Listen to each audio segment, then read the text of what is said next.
what are the potential SB9 scenarios? I'm just going to go over City of LA. We give City of LA an A+.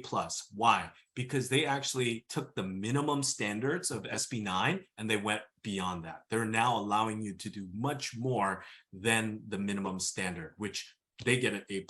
Not all cities are doing this, but we've been seeing a few cities following suit, thankfully, and I think there's going to be more to follow. But City of LA, let's just focus on this. Right now, what is considered a 2-unit and what are your options? So a 2-unit development is this duplex here. So that's considered 2-unit.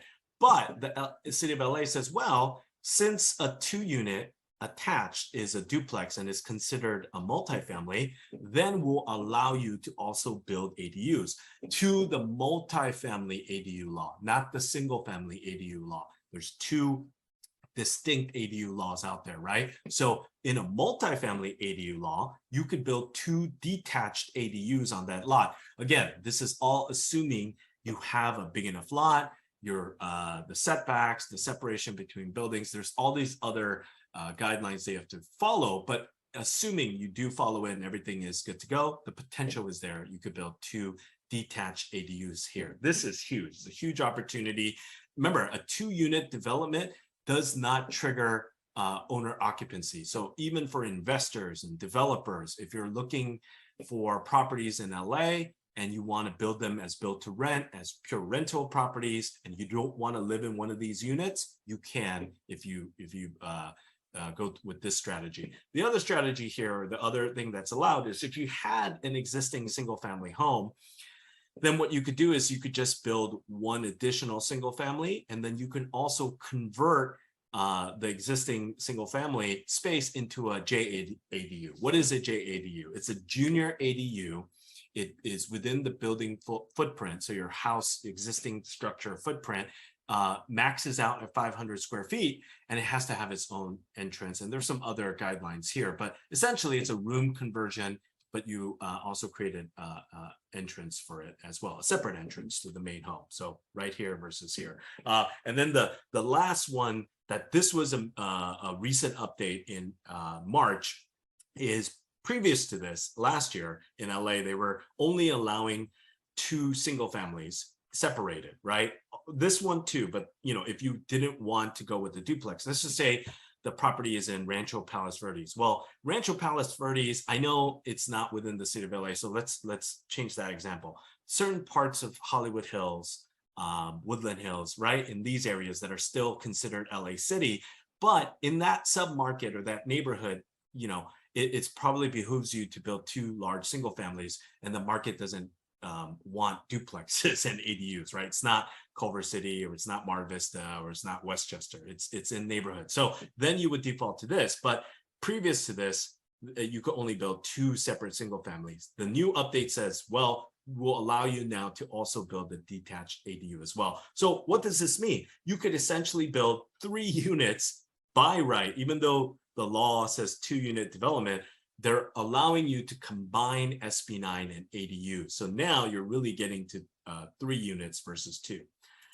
The urban lot split is the lot split law. So again, a few updates here, but just to go over generally. Okay, so you have an existing single family. You could split the lot.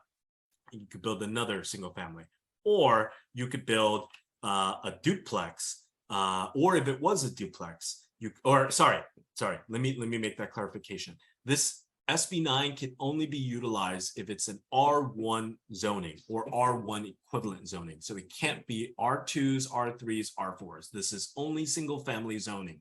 So what this means is this 2 duplexes is if you were to scrape the existing lot. So if that is a tear down house that you buy, you clear it, and then you build 2 duplexes and you split the lot.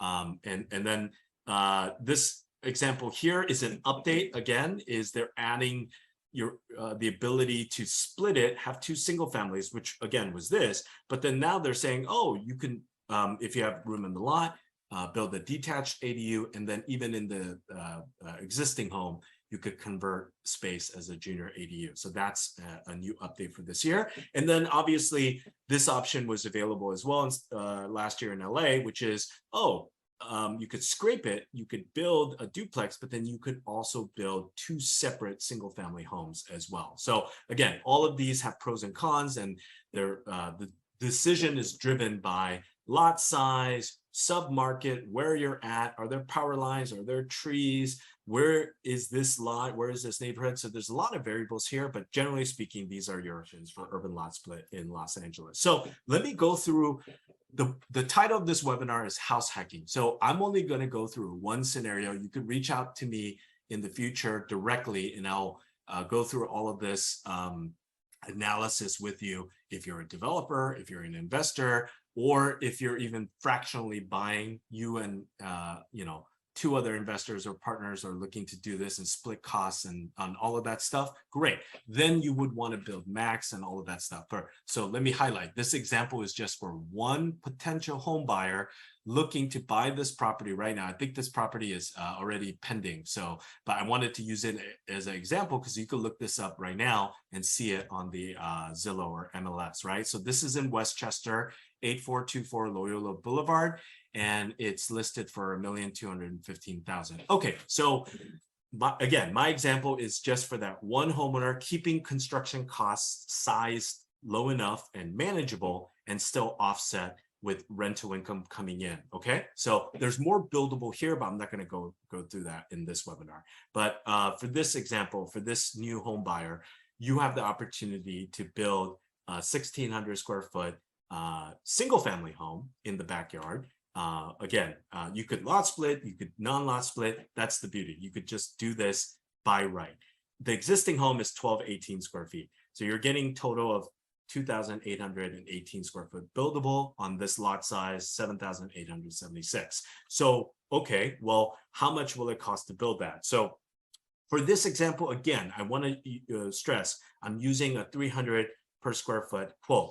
These fluctuate by general contractor, who you use, where they are. So the variance is, I've seen quotes lower than this, but I've also seen quotes getting to the 350, 360, 380 per square foot. So for this example, I want to use the 300 because I think if you search well enough and you are able to find a quote at 300, that's not a bait and switch quote. So it will be roughly 480,000 for the construction costs. You have a design and permit fee. We're estimating at 65,000. The permit fees are all specific to what you're doing. So, if you're doing that whole duplex and 2 ADUs, guess what? The permit fees could run closer to 100,000. But if you're just building one additional unit, then the permit fees are less, and they're kind of dependent on what you're building. So for this example, we're going to estimate 65,000. Again, these are all just estimates, fluctuates for construction costs and design. So total project is $1,760,000. You can obtain an owner-occupied construction loan sized at 80% of the total project cost. So you're looking at $1.4 million for a construction loan. So the cash required to build this would be $297,000. I'm just gonna briefly cover what the rental income opportunity here in Westchester is. $8,000 for a new single family at $4.35 square feet. There's a high range in Westchester where we've seen them as low as $4, but we've seen them as high as $6. So again, this one would be you're renting a house that's sharing the lot with another house, which would be you, the homeowner. That's why we'd like to be on the lower part of the price per square feet, rentable, versus on the higher end where you have the entire lot to yourself. So whoever's renting, that family, also has that large backyard and all of that stuff. So obviously you got to lend towards the lower end. So I'm going to just go back to this mortgage section here, because the next slide here is the loan timeline, not the timeline for the build, because again, I'll cover that with you. It's all build specific. I didn't want to go too much here, but it's kind of falling into what the loan timeline is. So why would that homeowner go with the FHA loan and put $133,000 down and get essentially $1 million loan at 6.25%? Why? Is because if you go with the investment bridge option, you'd have to come up with at least 35 if not 40% down currently. So that's $450,000 that a home buyer would have to put down to even purchase this as a bridge, wait to get permits.